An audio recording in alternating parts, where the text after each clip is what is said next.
Today's guest, Charlie Troughton, is a singer-songwriter, former high school social science teacher, and currently a high school administrator. My administrator, in fact. Charlie is also a husband, a father, and a man of faith. In this interview, he shares 3 difficult, heartbreaking chapters of his life and the faith and determination that helped him get through. He ends by singing a beautiful original song which tells the stories that he speaks of in the interview. You're going to like this one. Our guest today, Charlie Troughton, is my assistant principal and longtime friend. Charlie, thank you so much for being here to talk with us today. Yeah, glad to be here, Shawnee. All right. So where would you like to start? I know we talked before the interview and you've had some particular moments in your life that have been especially challenging. Do you want to talk a little bit about your childhood, or do you want to start right in with the first hardship that you went through? Where would you like to begin? I think I could start by just giving a quick rundown of where I grew up and my family, because it'll lead to that first big crisis that I experienced as a teenager. Great. So I grew up in Williams, California, small town. I had what I look back and think I had a really good childhood. My parents were always involved in our lives, and we got to do lots of things. And small town, you know everybody, and everybody knows what's going on. And so I was a happy kid. I loved school. I did well in school. And not surprising, just saying. Been in school my entire life. And so there came a point where my dad, who was an alcoholic, I mean, everybody knows, and Dad would at times come home and he'd be belligerent and he'd hit my mom, and they'd fight, and we'd all be awake, and me and my brother and sister, we'd be huddled in the corner of a room and bawling, just crying, you know. It still bothers me. I'm 62 years old, and it still affects me. Of course it would. So I remember the day when finally Mom says, I'm done. She didn't want any more. Wow. So I watched my dad drive off and never came back. But we still had a relationship with him, you know. He moved somewhere else, but it changed the whole family dynamic. Of course it did. You know, so I grew up, graduated from high school, went to college, and my first year out of high school, I went to Simpson College when it was still in San Francisco. Okay. Oh. And so I went 1 year there and couldn't afford to go back. So then I went to a smaller school called the Sacramento Bible Institute in Carmichael, California. And I spent the next several years there. In the midst of that, I had my second big crisis happen. And that was when I rolled a Caterpillar tractor. And as a result of that, I lost my leg. And that's been a huge ordeal. We could spend hours talking about all the stuff that came with that. And so the first big crisis was my parents' divorce. The second one was this tractor accident when I was 19 in the midst of the time going to college. Well, and you told me that you had been quite the athlete before that. All that stuff. Really, Very the active. athlete stuff was, you know, that was all gone. But that kind of went away before I had the accident because instead of going to college, community college, and playing football, which I could have done, instead I went to Simpson College and, you know, plugged in my life into that. I was going to pursue ministry of some sort. Yeah. So that was my initial intent. Then, you know, life goes on, and I met my wife at this Bible school in Sacramento. The joke is some of the girls go to school there because it's the Sacramento Bridal Institute. Oh. So she was able to land a guy, you know, and so I was that guy. Anyway, we've been married. We've now been married 38 years. Oh, wow. And so how old were you when you met her? Well, you know, we were friends. Went and studied together, had no interest whatsoever in one another except for, you know, studying things that we were working on. But then the final year, in our senior year, it's like we both like started looking at each other. You know, and something clicked, you know. So 4 months after we graduated from Sacramento Bible Institute, we got married. And we moved back to Williams. And then I had some opportunities to go into ministry, and we went and interviewed different places and had actual offers. But because of a whole nother tangent of stories that could happen that I could tell you, I finally decided not to pursue ministry as a full-time vocation or career. And that's when I took on a different path. We did spend a year down in the Rio Grande Valley, our first year of marriage. Oh, wow. In order to go there and learn Spanish. Oh, that's we where that thought started. that we might go into Mexico and do some sort of, ministry work down there, but that didn't pan out. And it was the same year that Kiki Camarena was killed. The first year in 1985, Kiki Camarena got killed as a DEA agent. And of course, the American government was like, don't go to Mexico now. And of course, none of that's changed. It's gotten worse and worse with the whole cartel situation. But anyway, we decided not to go to Mexico. We came back to Williams, and that's when I applied for a job with migrant education. And I had picked up probably enough Spanish in that whole year of Spanish language school to be able to at least have a little conversation, but I wasn't by any means fluent, But they gave me an opportunity at the migrant education program here in Northern California, and I stayed with them for a good 8 years full time before I started teaching here at Corning High School. Now, I think I met you when you were still in that, had just started. Were you still in the migrant ed program then, or? When I met you. So that would have been 97? Well, I started here in 95. Okay. So I worked from 86 to 94 full-time with migrant education, and I kept working with them in the summers. Right. And as I was teaching, I'd work for them in the summer. Oh, that's right. And then eventually I broke away from them and got into the Northern California Writing Project with you. Yeah. And so 7 or 8 years into my marriage, I was busting my tail to not only finish my degree, but then to get my credential. And in the midst of all that, I worked full time and went to school at night, and I was able to get my degree at night, and I was able then to work towards my credential. Corning High School hired me just with my bachelor's degree because somebody left here in the third week of August, and she went to Red Bluff, and Mr. Henry calls me and says, hey, you be interested in working here? I go, absolutely. And I was working here for Migrant Ed as one of my schools. Yeah. That's what happens in education. Timing, sometimes. it was timing, and so I spent a year driving down to Sacramento 3 days a week, and it was in the midst of that I was just so geared at working and getting my credential done that I just about lost my wife. Wow. I spent little time with her and the kids. I just, I was doing it for them, but at the same time, I was losing a lot. So in the midst of going down to Sacramento 3 times a week, and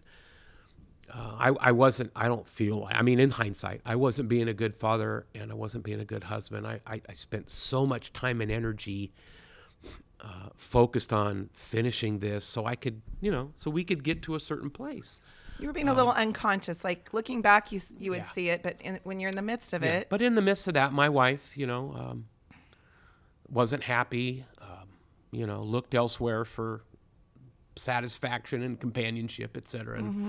And we were close. I mean, there was a time she was gone for several weeks, but then ultimately she came back, and over the course of years of just sticking with it, and not giving up and not quitting, partly because I saw what happened to my parents, and I knew how I felt as a kid. Yeah. That I didn't want that to be the same for my kids. Right.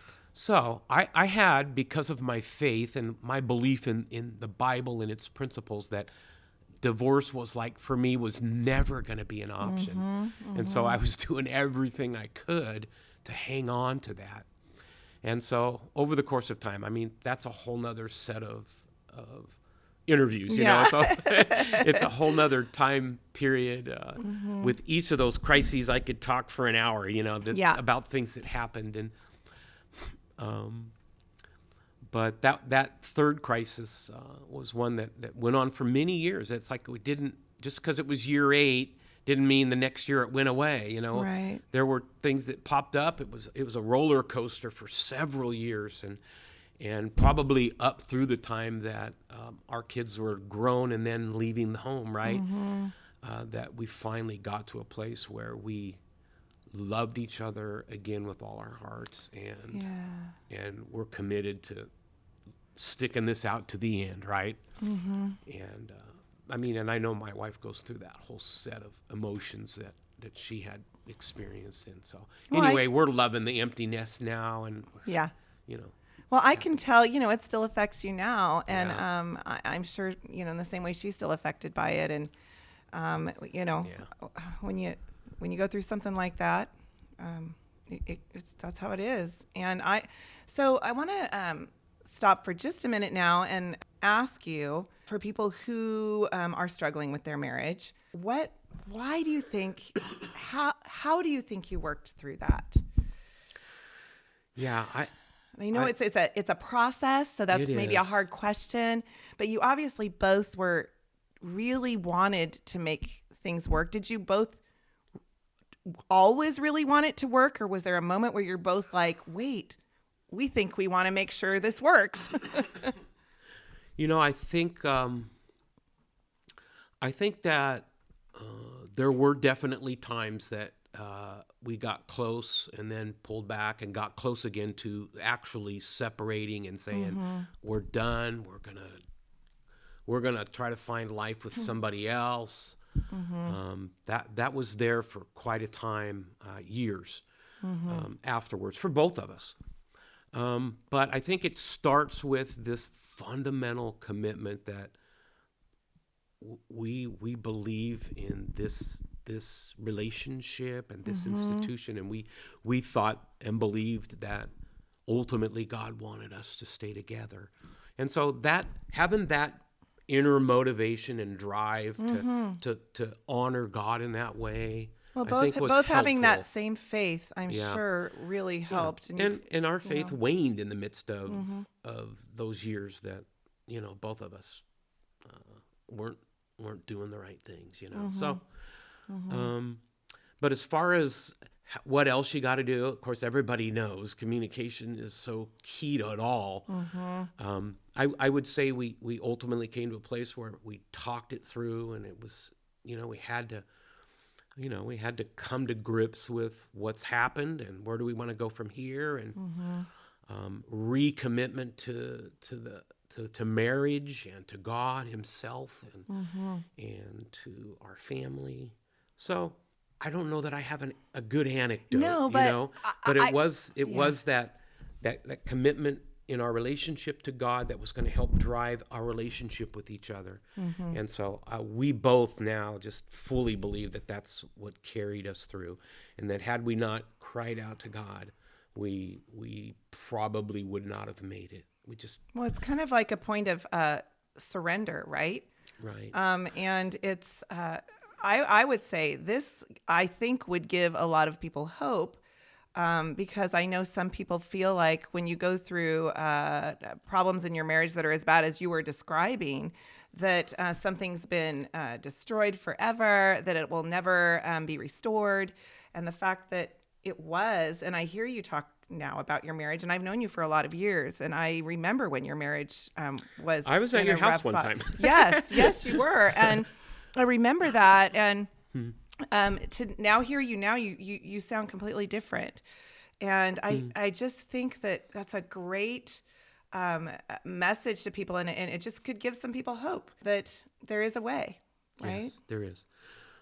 I do think it starts with a belief in what God wants for people's marriage relationships.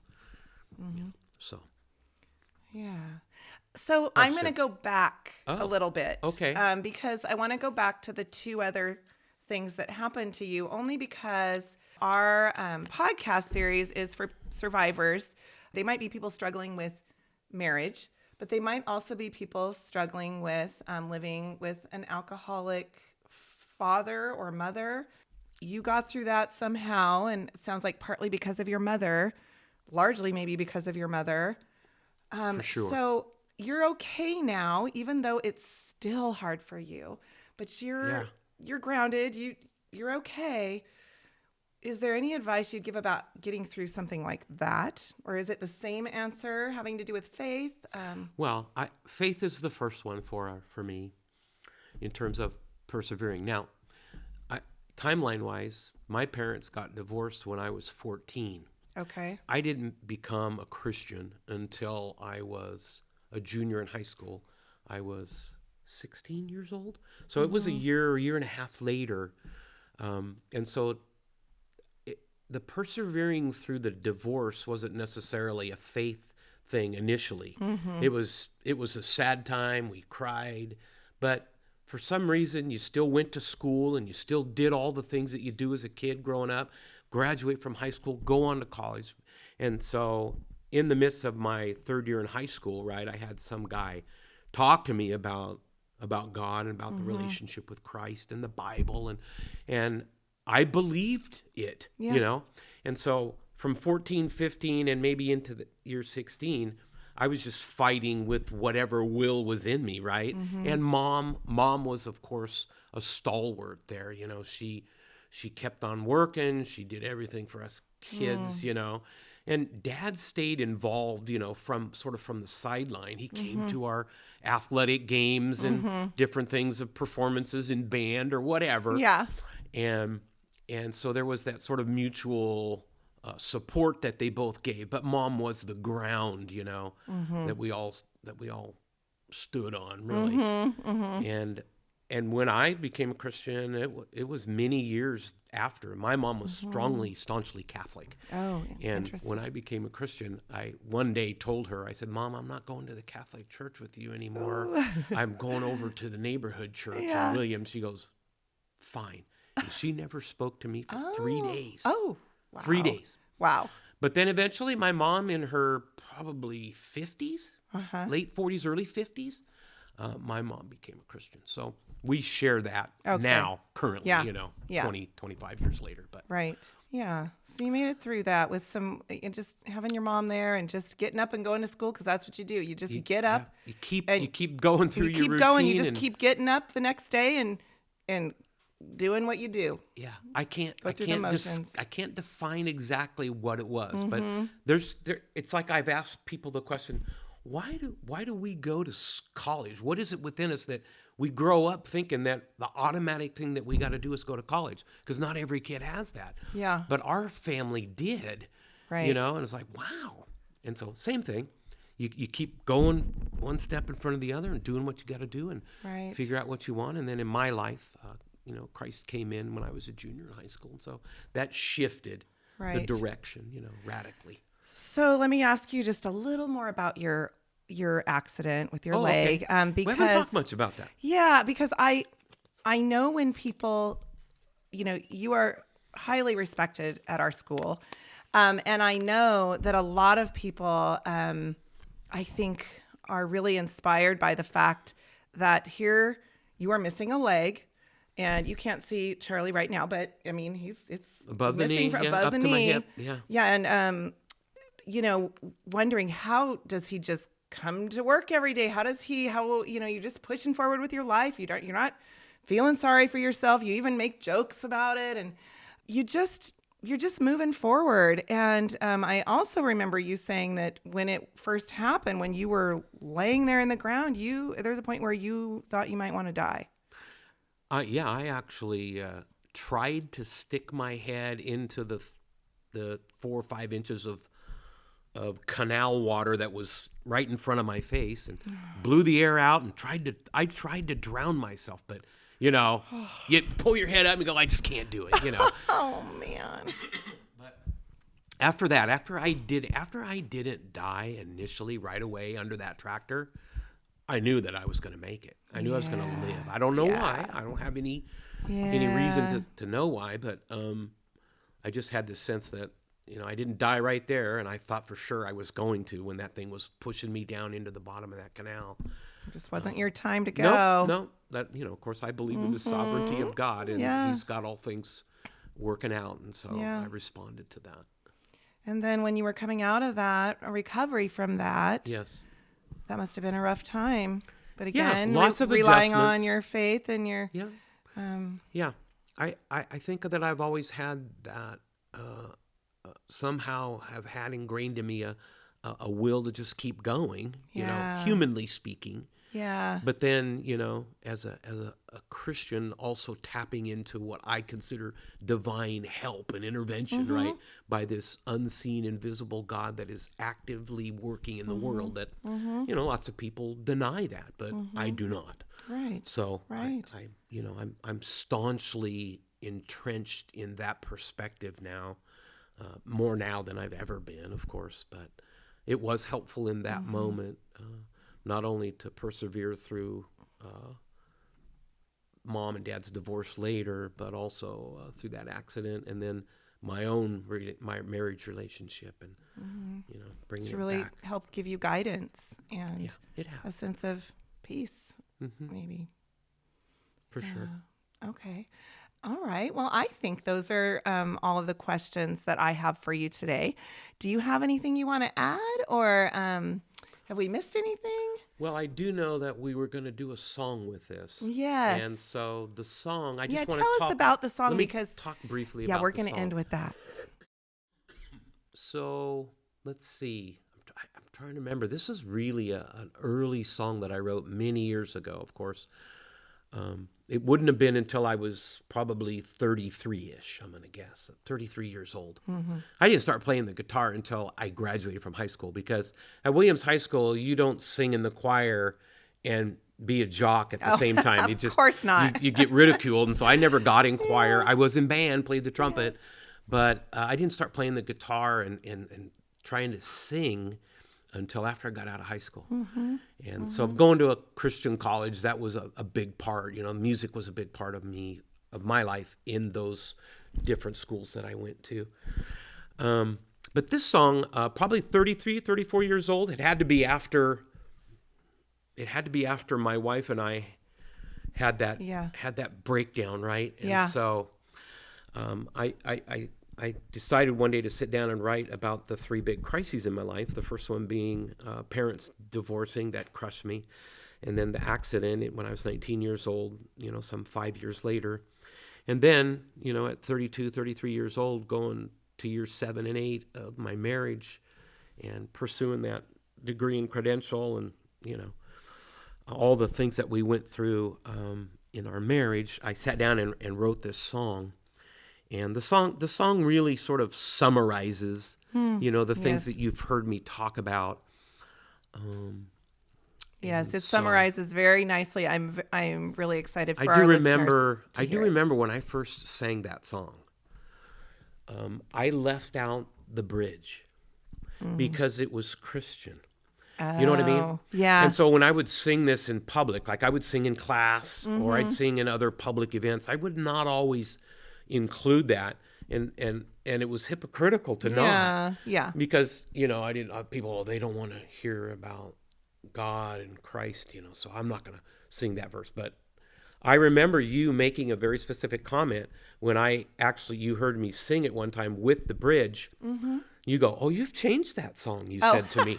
I don't know if you remember that, but anyway, that song, it'll be a good summary to sort of, cap this off. Well, and going back to what you were just saying, like, I think especially, I don't know, when you get to be our age, we're kind of close in age, like you start, it becomes easier to be true to yourself, right? Yeah. And to not have to do things the way other people necessarily feel comfortable with you doing, but you do things that reflect who you are and what you believe with no apologies, right? Right.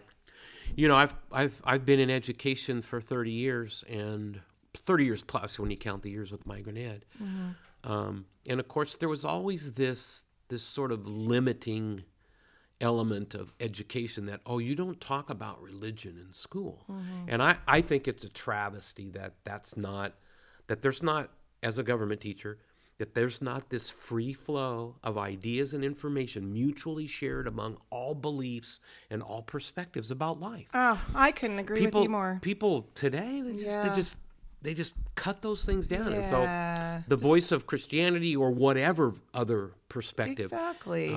unless it's human connected, people don't want to hear it. They don't want to Right. think it's allowed. It's not a place in the public square. And I totally disagree with that. But I've never been a staunch fighter of promoting that. Yeah. So But that's a beautiful belief, though. I think we'd all get along a whole lot better if we were more open to that. Of course we would. All right. Well, we are looking forward to hearing your song. You are going to love it. Our viewers are going to really enjoy it. And thank you so much again for being here with me today. Yeah, thanks for having me, very Sonny. special.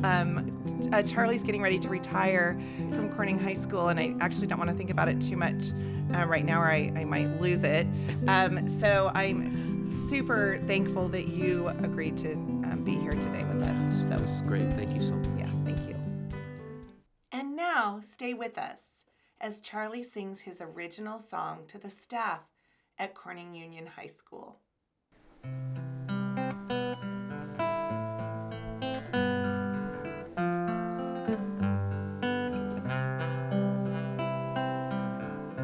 Growing up in a simple home in small town America, Mom had finally had enough of Dad. They broke my heart when he went away, but I have to be strong, keep moving on till I reach the other side. Never giving up, just hanging tough, enduring the pains of life.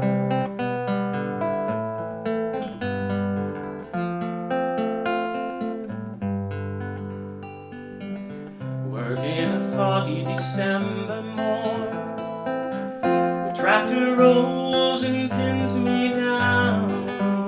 3 days later, doctor says to me, cut it off above the knee, but I have to be strong, keep moving on till I reach the other side. Never giving up, just hanging tough, enduring the pains of life.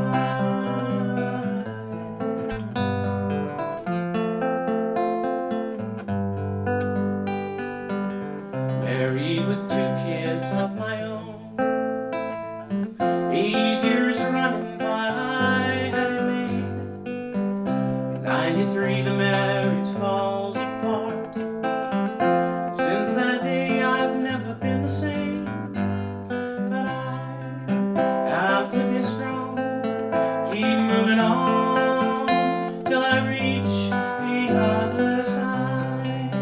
Never giving up, just hanging tough, enduring the pains of life.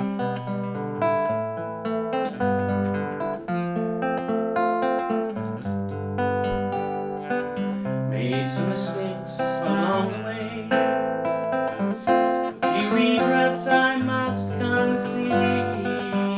Life goes on, no time to look back. When hard times hit, press on, let's go. Then I realized I shouldn't do it alone.